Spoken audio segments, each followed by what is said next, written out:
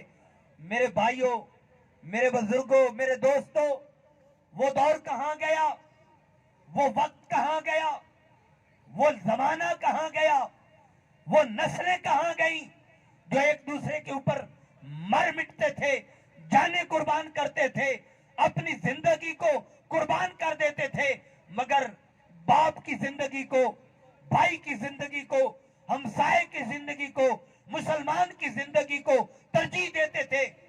اور آپ جانتے ہیں، اگر ہم مزید تھوڑا گہرائی میں جا کر اس بات کا جائزہ لیں، اس بات کا مطالعہ کریں، تو ہمارے سامنے ہمارے بزرگ تشریف فرما ہیں، ہمارے بڑے تشریف فرما ہیں، وہ اس بات کی گواہی دیں گے۔ ایک دور تھا، ایک ناحق قتل ہوتا، ایک ناحق قتل، سرخ آندھی چلتی تھی، میں نے بھی اپنی آنکھوں سے دیکھی، تو والدین بچوں کو پکڑ کر حویلی میں بھی نہیں، کمرے میں لے جاتے، اور اولاد کہتی بابا خیر تو ہے؟ جی بیٹا سرخ آندھی آ رہی ہے۔ بابا وجہ کیا ہے؟ بیٹا کسی نے کسی کو ناحق طور پر قتل کر دیا ہے، جس کے نتیجے میں سرخ آندھی چل رہی ہے۔ میرا سوال اپنے بزرگوں سے بھی ہے، اپنے بھائیوں سے بھی ہے، اپنے بچوں سے بھی ہے۔ عرصہ گزر گیا، کسی نے سرخ آندھی دیکھی؟ کسی نے وہ آندھی کی کیفیت دیکھی؟ کہاں گئی وہ آندھیاں؟ ایک مسکین اور یتیم کا دل دکھتا، خدا کاش کام جاتا۔ عرش تو کیا، آج ہزاروں یتیم آہیں نکال رہے ہیں، کبھی فرش پہ بھی حرکت نہیں آتی، اور زلزلہ اور متحرک ان کی آہ پہ نہیں ہوتا۔ سوال یہ ہے کہ وہ آہیں کہاں گئی، وہ قتل کہاں گئے، وہ ہمدردیاں کہاں گئی، وہ رواداری کہاں گئی، وہ بھائی چارہ کہاں گیا؟ آج تو ہم کہتے ہیں کسی کا جو ہے وہ میرے حق میں آ جائے، اور افراتفری کا یہ عالم ہے۔ اگر مسجد میں ہم خطابت کرتے ہیں یا کسی مجمع میں آ کے تقریر کرتے ہیں تو ہمارا نظریہ فقط پیسہ ہوتا ہے۔ وہ دین کی خدمت کہاں گئی، وہ محبت کہاں گئی، وہ خلوص کہاں گیا، وہ رواداری کہاں گئی، وہ لذت کہاں گئی، وہ چاشنی کہاں گئی جو ہمارے اسلاف نے ہمیں منتقل کی تھی، جو ہمارے بڑوں نے ہمیں عطا کی تھی، جو ہمارے بزرگوں نے ہمیں دی تھی؟ وہ محبت، وہ مروت، وہ رواداری، وہ اخوت، وہ بھائی چارہ، وہ تعلق، وہ دوستی، وہ رشتے ناطے، وہ ہمدردیاں آج کہاں گئی؟ لہذا کہنا پڑے گا کہ آج شاید وہی دور آ چکا ہے جس کے لیے قرآن نے کہا تھا وَإِن كَانُوا مِن قَبْلُ لَفِي ضَلَالٍ مُبِينٍ۔ فرمایا محبوب آپ سے پہلے یہ کھلی گمراہی میں تھے، جب آپ آئے تو عداوتیں محبتوں میں بدل گئیں، دشمنیاں پیار میں بدل گئیں، جو رشتے ناطے ٹوٹ چکے تھے وہ پھر مروت، اخوت، مساوات میں بدل گئے۔ آقا نے پریکٹس کس چیز کو کیا؟ آپ اوس کو دیکھیں، آپ خزرج کو دیکھیں، کہیں پانی پینے پلانے پہ جھگڑا، کہیں گھوڑا آگے بڑھانے پہ جھگڑا۔ ان قوموں کے درمیان یہ جھگڑا ہوتا تھا کہ اس نے فلاں گھاٹ سے کیوں پیا، اس کا گھوڑا آگے کیوں نکل گیا، اس کی سواری آگے کیوں نکل گئی۔ اور کیا آج وہ ہماری دوڑ نہیں؟ حلال طریقے سے آئے یا حرام طریقے سے، جائز طریقے سے آئے یا ناجائز طریقے سے، ہم سمجھتے ہیں کہ بس پیسہ جیب میں ہونا چاہیے، بینک بیلنس ہونا چاہیے، جائز ناجائز کی ہمیں کوئی خبر نہیں، قبر کا ہمیں پتہ نہیں۔ عارفوں کے سلطان نے فرمایا جیندے کی جانن سار مویاندی، سو جانے جو مردہ ہو، قبراں دے وچ ان نہ پانی، اتے خرچ لڑیندہ کردا ہو، ایک وچھوڑا ماں پیو بھائیاں، دوجا عذاب قبر دا ہو، پر میں قربان تنہا تو باہو، جیڑا وچ حیاتی مردہ ہو۔ آپ فرماتے ہیں قبر میں بھائی میں ملاتے ہیں آتے ہیں کوئی چیز کام نہیں آئے گی. اتے خرچ لڑیندہ گردہ ہوں کہ تو نے کیا کمایا, کیسے کمایا, کہاں سے کمایا, کہاں پہ خرچ کیا. حدیث پاک میں آتا ہے, پوچھا جائے گا کہ یہ مال تو نے کہاں سے لیا تھا, کہاں پہ خرچ کیا تھا, جوانی ملی تھی اسے کہاں پہ صرف کیا تھا, زندگی ملی تھی اسے کہاں پہ لگایا تھا. میرے بھائیوں, میرے بزرگوں, میرے دوستوں, میرا سوال زیادہ اعمال کی جانب اس جانب نہیں. کون ہے جس کو نماز کا نہیں پتا, کون ہے جس کو روزے کا نہیں پتا, کون ہے جس کو حج کا نہیں پتا, کون ہے جس کو زکوٰۃ کا نہیں پتا. یہ اعمال ہم جاننے کے باوجود, ان کی خبر ہونے کے باوجود, فرضیت کے باوجود ہمارے وجود سے یہ چیزیں کیوں ختم ہو رہی ہیں.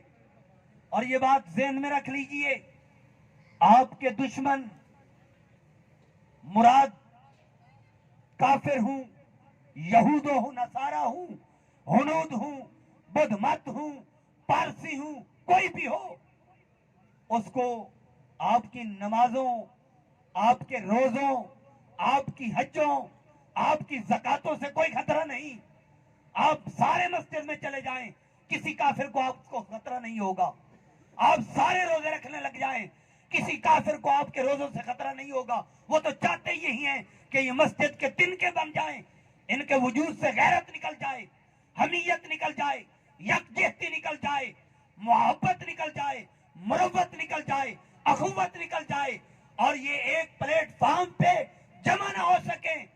آج اس نے ہمیں ٹکڑے ٹکڑے کر کے رکھ دیا, اور اس کا طریقہ کار کیا ہے ہم اس کو سمجھ بھی نہیں رہے. اور بالخصوص اس کا ذمہ دار نچیز اپنے شعبے سے متعلقہ علماء کرام کو ٹھہرائے گا. اس کی ریزن, میری مسجد ہے تو میری مسجد کا دوسری مسجد والے امام کے لیے اور نظریہ رکھتا ہے. کیا وہ مسلمان نہیں؟ کیا وہ کلمہ پڑھنے والا نہیں؟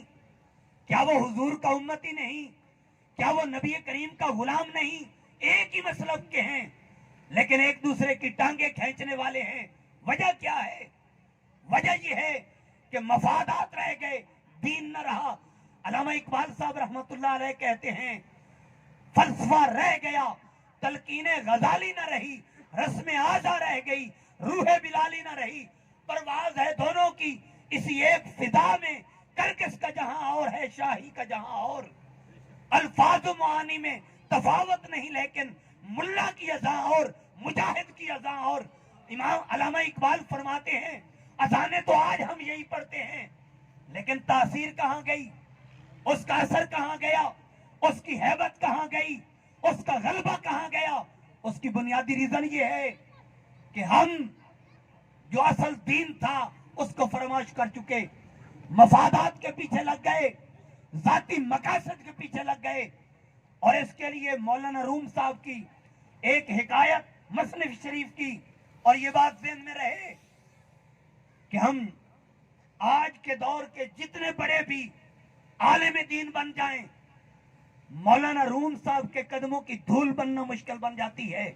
وہ مولانا روم رحمت اللہ علیہ آپ فرماتے ہیں کہ مسلمان اس بات کو نہیں سمجھتے کہ غیر مسلم ہمیں کیسے ٹکڑے ٹکڑے کرنا چاہتا ہے, ہمیں کیسے تار تار کرنا چاہتا ہے, ہمارے اندر سے دین کی روح کو, دین کی حقیقت کو کیسے ختم کرنا چاہتا ہے. ایک مثال سے آپ سمجھاتے ہیں, فرماتے ہیں ایک یہودی بادشاہ تھا, یہ دفتر اول مثنوی شریف کے اندر موجود ہے. ایک یہودی بادشاہ تھا, وہ عیسائیوں کو قتل کرتا. بڑی توجہ طلب بات ہے, پلے باندھ کے جائیں. اور اگر میں سمجھتا ہوں کہ ہمارے مشائخ, ہمارے علماء اگر اس بات کو سمجھ جائیں تو انہیں پتہ چل جائے گا کہ پاکستان کے اندر جو نفرت انگیز چیزیں پھیلانے والے ہیں وہ کس نقطہ نظر کے مالک ہیں, وہ کس طریق پہ چل رہے ہیں. مولانا روم صاحب فرماتے ہیں, یہودی بادشاہ عیسائیوں کو قتل کرتا, اور یہودیت کو پروموٹ کرتا. اس کا ایک وزیر تھا جو بڑا ہی چلاک تھا. اس نے کہا بادشاہ سلامت، ایک طریقہ کار میرے پاس ہے کہ آپ پہ الزام بھی نہیں آئے گا قتل کا اور یہ عیسائیت بھی ختم ہو جائے گی. اس نے کہا کیا طریقہ کار ہے؟ اس نے کہا میں اپنے آپ کو کلیم کرتا ہوں عیسائیت پہ کہ میں عیسائی ہوں. آپ کسی چوک پہ لے جا کے میرا ناک کاٹ دیں، میرے کان کاٹ دیں، میرے بازو کاٹ دیں، میرے ہونٹ ایک مقام سے کاٹ دیں، ان کے 2 ٹکڑے کر دیں، اور میں کہوں گا یہ بادشاہ مجھے سزا میرے عیسائی ہونے کی وجہ سے دے رہا ہے. اور اس نے کیا عیسائیت کو پڑھا، اس مذہب کو پڑھا، ان کے احکام کو پڑھا اور اس پہ عبور حاصل کیا. بادشاہ اسے ایک چوراہے پہ لے گیا. پہلی مرتبہ بادشاہ نے اس کا ناک کاٹا تو اس نے حال دعائی ڈالی اور کہا کہ میں عیسائی ہوں جس کی وجہ سے تو مجھے ایسا میرے ساتھ سلوک کر رہا ہے. تو کچھ عیسائی آنا شروع ہوئے. پھر بادشاہ نے اس کے کان کاٹ دیے. لوگوں کی بھی دلچسپی عیسائیت کی بڑی کہ ہمارا عیسائی ہے، اور اس کا ناک بھی کاٹ دیا، کان بھی کاٹ دیے. پھر کچھ ٹائم گزرا تو اس نے اس کے بازو کاٹ دیے. پھر کچھ ٹائم گزرا اس نے اس کے ہونٹ کاٹ دیے. تو عیسائیت کی اس نے ہمدردی لی اور باور یہ کرایا کہ میں عیسائی ہوں. لوگوں میں معروف یہ ہو گیا کہ بادشاہ ظالم عیسائی عالم کے ساتھ کیا کرنا چاہتا ہے. تو اس نے بادشاہ کو سمجھایا تھا جب عیسائیت جمع ہو جائے تو ایک اور یہودی کو عیسائی کے روپ میں میرا ہمدرد بنانا اور کہنا، اسے سمجھانا کہ وہ مجھے آپ سے لے لے بھاری بھرکم قیمت کے اندر، بھارے داموں کے بدلے، تاکہ یوں ہو کہ آپ مجھے بھاری داموں کی قیمت سیل کر دیں اور معروف یہ ہو جائے گا کہ میں عیسائی ہوں. بادشاہ نے ایسا ہی کیا. چوراہے پہ لے جا کر جب معروف ہو گیا کہ یہ عیسائی کے ساتھ ظلم ہو رہا ہے، عیسائیت جمع ہونا شروع ہو گئی. اس کے ساتھ پورا یہی سلوک کیا گیا. ناک کاٹا گیا، کان کاٹے گئے، بازو کاٹے گئے، ہونٹ کاٹ دیے گئے. جب وہ کٹ گئے اب عیسائیوں میں ہمدردی پیدا ہوئی. وہ عیسائیت نے اسے قبول کر لیا اور اپنا لیڈر تسلیم کیا کہ اتنے زخم سہنے کے بعد یہ عیسائیت کو اس نے نہیں چھوڑا اور دین عیسیٰ پہ قائم ہے، لہذا اسے اپنا لیڈر مان لیا جائے. اس نے انہیں پوری قوم نے لیڈر تسلیم کر لیا. جب لیڈر تسلیم ہو گیا اس نے 12 سردار چنے اور ان کے اندر عیسائیت کے نام پر اپنی یہودیت کی سوچ کو فروغ دینا شروع کیا. اور ایسا ایسا ہر ایک کے پاس پرسنل جا کے اس نے کہا آپ پوری عیسائیت کے لیڈر ہیں. دوسرے کو بھی کہا آپ پوری عیسائیت کے لیڈر ہیں. تیسرے کو کہا آپ پوری، یہاں تک کہ 12 عیسائیوں میں اس نے اپنا پیغام پیش کیا اور ہر ایک کو لیڈر قرار دیا اور ہر ایک کو اس نے دستاویز لکھ کے دی اور اسٹامپ کے طور پر اسے یہ باور کرایا کہ تو سردار ہے، تیرے مد مقابل کوئی بھی آوے تو اسے فنار کر دینا، قتل کر دینا، راستے سے ہٹا دینا. اب 12 طبقات کے اندر مخفی طریقے سے 12 اس نے لیڈر مقرر کیے اور خودکشی کر کے مر گیا. پھر جب وہ مرا تو اس نے کہا تھا کہ میرے بعد آپ جانشین ہوں گے الگ بند کمرے میں. ان کو کہا آپ جانشین ہوں گے بند کمرے میں، اور 12 کے 12 لوگوں کو بند کمروں میں اس نے لیڈر بنایا. جب وہ مرا تو عیسائیت کے 12 لیڈر اٹھے. ایک نے کہا میں لیڈر، دوسرے نے کہا میں لیڈر، اور ہر ایک کے پیروکار بھی تھے. نتیجہ یہ نکلا کہ وہ آپس میں لڑے اور قتل و غارت اس حد تک پہنچی کہ انہوں نے اس علاقے میں عیسائیت کا نام و نشان مٹا دیا. آج ہم کیوں نہیں سمجھتے مسلمان کی تعریف مصطفیٰ کریم نے کیا کی؟ فرمایا المسلم من سالم المسلمون من لسانہ و یدہ. فرمایا مسلمان وہ ہے جس کی زبان سے بھی مسلمان محفوظ، جس کے ہاتھ سے بھی مسلمان محفوظ. اور مومن کی تعریف حضور نے کیا کی؟ فرمایا انما المؤمنون کالجسد الواحد اشتکاء اشتکاء کلہ. حضور نے فرمایا مومن ایک بدن، ایک جسم، ایک انسان کی مانند ہیں. اور ایک بدن میں اگر آنکھ دکھے پورا وجود بدن بے قرار ہو جاتا ہے. حضور نے فرمایا مومنوں کی بھی ایسے ہی مثال ہے. اگر ایک مومن کو تکلیف پہنچتی ہے دوسرا مومن بے تاب و بے قرار ہو جاتا ہے. مگر یاد رکھیے جو رکھنا، جو دراڑ، جو فاصلہ ہمارے درمیان اب پیدا کر دیا گیا، مسلمان کا تکلیف میں ہونا، دوسرے مسلمان کو تکلیف ہونا تو دور کی بات ہے، اب بھائی کی تکلیف بھی دوسرا بھائی محسوس نہیں کرتا، دوست کی تکلیف کو بھی تکلیف محسوس نہیں کرتا. ارے یہ تو دور کی بات ہے. آپ ذرا پچھلے زمانے میں جائیں اور بزرگوں سے بیٹے جو میرے بیٹھے ہیں جا کے پوچھیں. باپ بیمار ہوتا تھا، 1 سال حالت بیماری میں، دوسرا سال، تیسرا سال، 10 سال گزر جاتے اور بیٹا ہاتھ اٹھا کے دعا کرتا یا اللہ میرے بابے کو شفا دے دے، میرے بابے کو شفا دے دے. آج 4 دن باپ ہاسپٹل کے اندر بیڈ پہ لیٹتا ہے اور بیٹے کی دعا کیا ہوتی ہے؟ یا اللہ میرے بابے کو اٹھا لے، تکلیف میں ہے. کہاں گئی وہ محبت، کہاں گیا وہ ادب، کہاں گیا وہ احترام جو مصطفیٰ کریم نے اپنی امت میں پیدا کیا؟ ایک طرف سے آواز آتی ہے پانی، آواز آتی ہے ماں پانی چاہیے، پانی لے کر پہنچتا ہے پانی لے جانے والا. دوسری طرف آواز آتی ہے پانی، پہلا کہتا ہے میری جان جاتی ہے تو جائے، میرے بھائی تک پانی پہنچاؤ. دوسرے تک پانی پہنچتا ہے تو تیسری طرف سے آواز آتی ہے پانی. دوسرا کہتا ہے میری جان جاتی ہے تو جائے، میرے بھائی تک لے کے جاؤ. تیسرے تک پہنچتے ہیں وہ بھی شہید، لوٹ کے دوسرے تک وہ بھی شہید، لوٹ کے پہلے تک وہ بھی شہید. میرا سوال ہے اہل حاصل پور سے، جان تو لبوں تک پہنچ چکی تھی، یہ کون سی چیز وجود میں تھی جو دوسرے بھائی کی ہمدردی کو پیدا کر رہی تھی؟ یہ مصطفیٰ کریم کا عطا کردہ پیار تھا، یہ حضور کی عطا کردہ محبت تھی، یہ حضور کا عطا کردہ نظم تھا، یہ حضور کا عطا کردہ نصاب تھا جو انہوں نے اپنے اوپر پریکٹس کیا. تو جو دشمنیاں تھیں وہ محبتوں میں بدل گئیں، جو عداوتیں تھیں وہ پیار میں بدل گئیں. آج کس چیز کی ضرورت ہے؟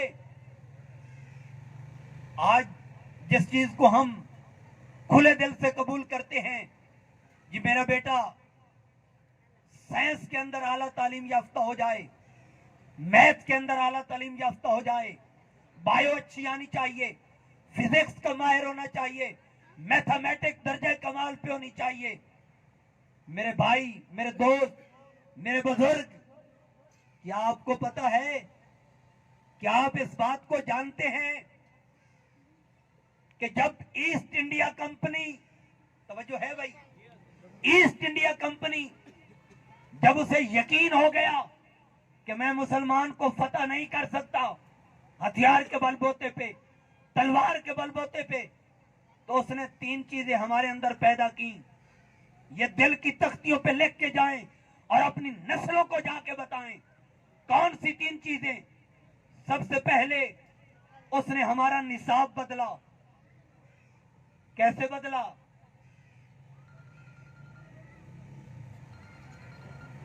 بزرگوں کا اور اپنا نصاب دیکھیں.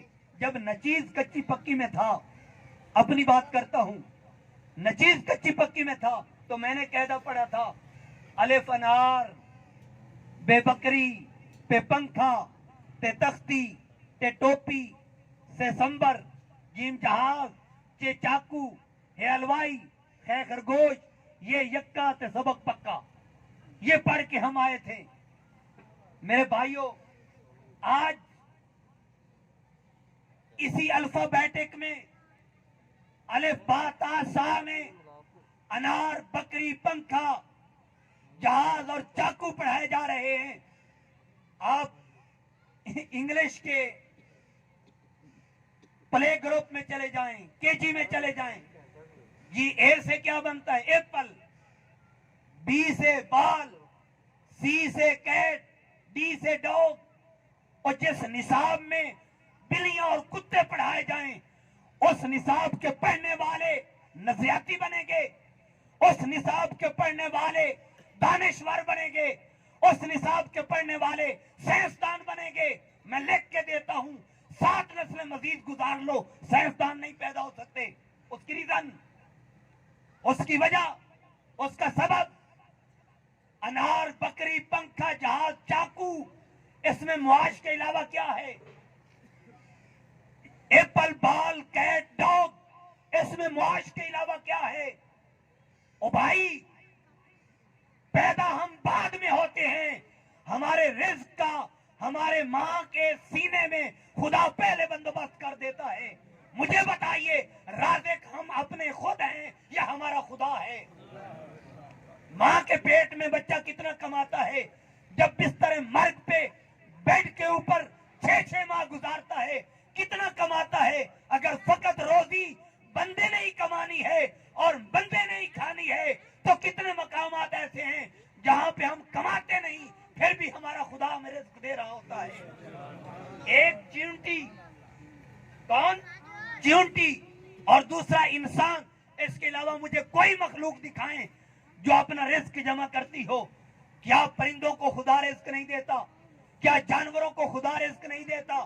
کیا درندوں کو خدا رزق نہیں دیتا؟ کیا پتھر میں کیڑے کو خدا رزق نہیں دیتا؟ وہ رازق ہے تو عطا کرتا ہے. اور اس کا ہرگز مطلب یہ نہیں کہ محنت نہیں کرنی.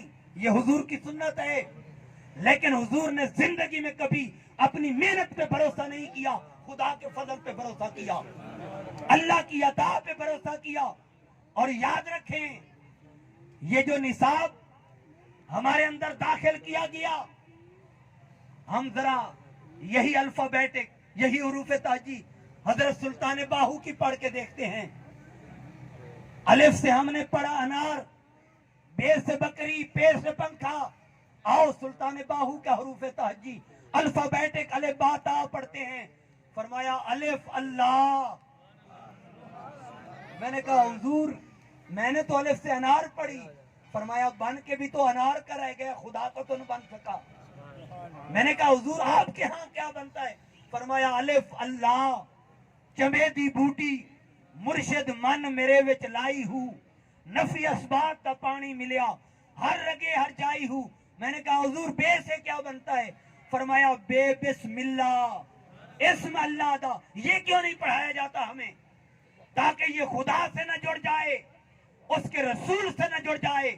اور جو خدا سے جڑ جاتا ہے نہ وہ کسی تلوار سے ڈرتا ہے، نہ وہ کسی ایٹم سے ڈرتا ہے، نہ وہ کسی فاقہ سے ڈرتا ہے، نہ وہ کسی اور چیز سے ڈرتا ہے.